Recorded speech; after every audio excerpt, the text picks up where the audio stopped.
Okay, so to wrap up this video lecture, we'll use an example to illustrate how we can calculate this unit impulse response of an LTI system following this procedure.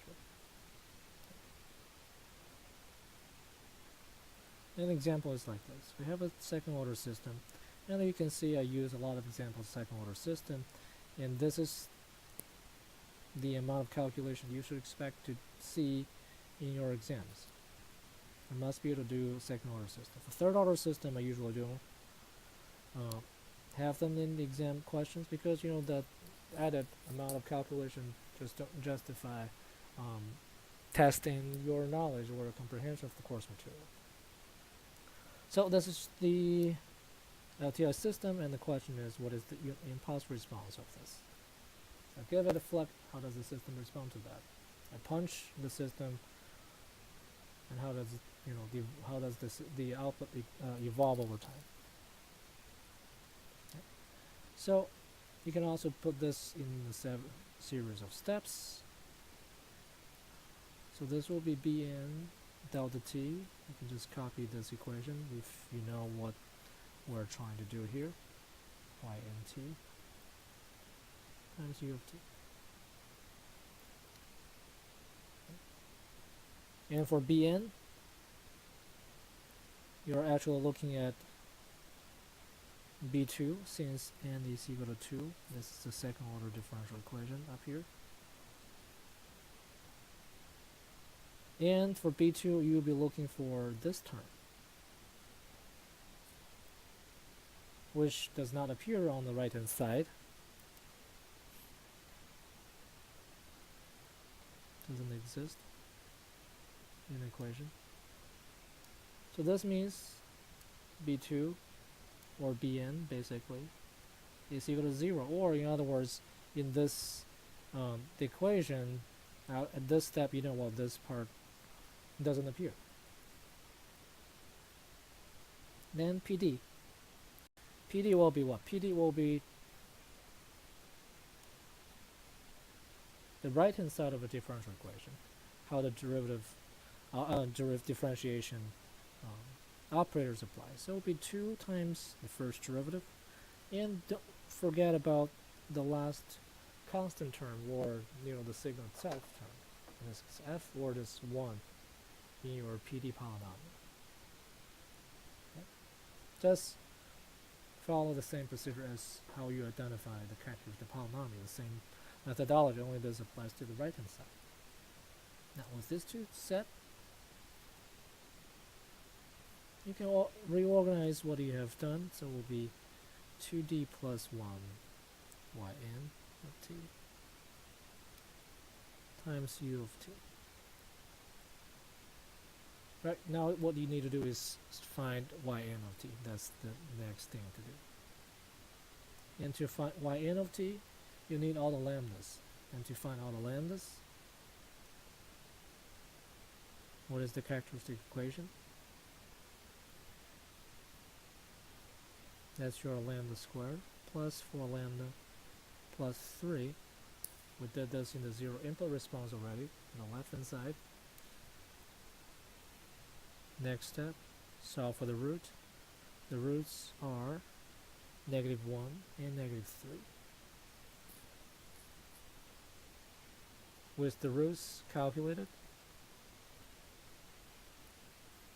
yn of t will be e to the -t plus b2 e to the -3t, the way we formulated above here. And this is the given result. Again, I didn't give proof to this. The proof are shown in the appendix of this chapter, and it's not essentially important, so I didn't go through that. Now the next thing to do is to solve for the BIs, and to solve for the BIs we use initial conditions, this special set of initial conditions. And if you know this one,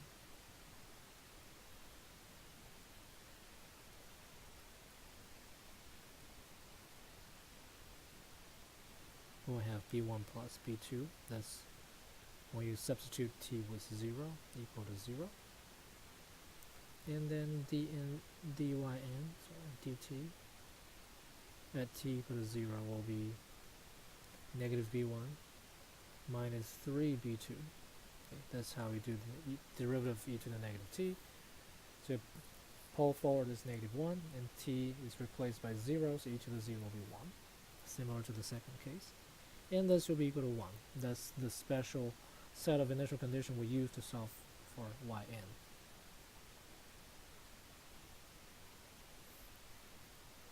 Okay. In solving this, you should be able to find that b1 is 1/2, and b2 is negative 1/2. And there are various ways to solve this. Again, I won't go into details. You can find various tricks. For instance, you can add these two equations and so on. But this is what we have. Step 7.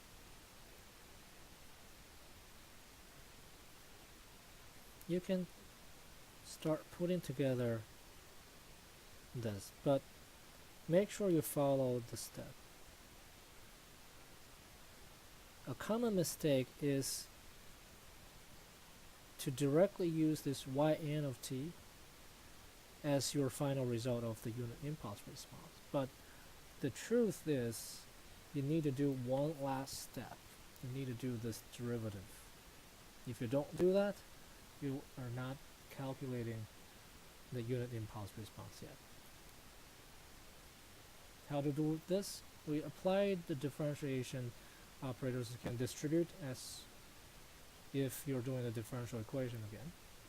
So put this to each of these terms. Of course, you multiply this by 2 already, so you have negative e to the negative t and plus 3e to the negative 3t. That comes from this 2D differentiation operator applying to this signal of this function, plus this 1 meaning the signal itself.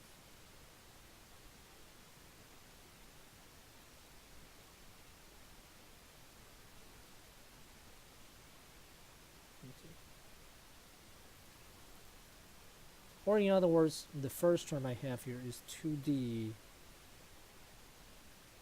y and t. The second here, apparently, if you look at what you, this is 1 y and t. Altogether, you have 2D plus 1 y. Okay. 2D means you take the derivative of y and t and multiply the result by 2. Okay. Now, finally, you have everything, and combining all of them together,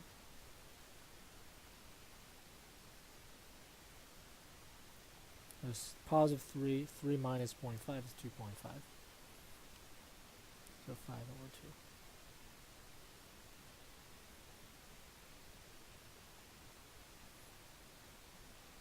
2. And there we complete the result. So this is the final result. You're going to box your final in your exams and report it to me to be graded. Okay. Don't stop when you have just calculated yn of t. You have to do this one last step, this 2D, this PD thing. Okay. So with that, we complete this example, and we finished the discussion on unit impulse response, which is a special case of zero state response. Next week, on Tuesday, we'll discuss, well, how do we utilize this, how do we generalize this HT, this impulse response, unit impulse response, to the case we have more general form of the impulse signal FT. Okay, so I'll see you next week in class.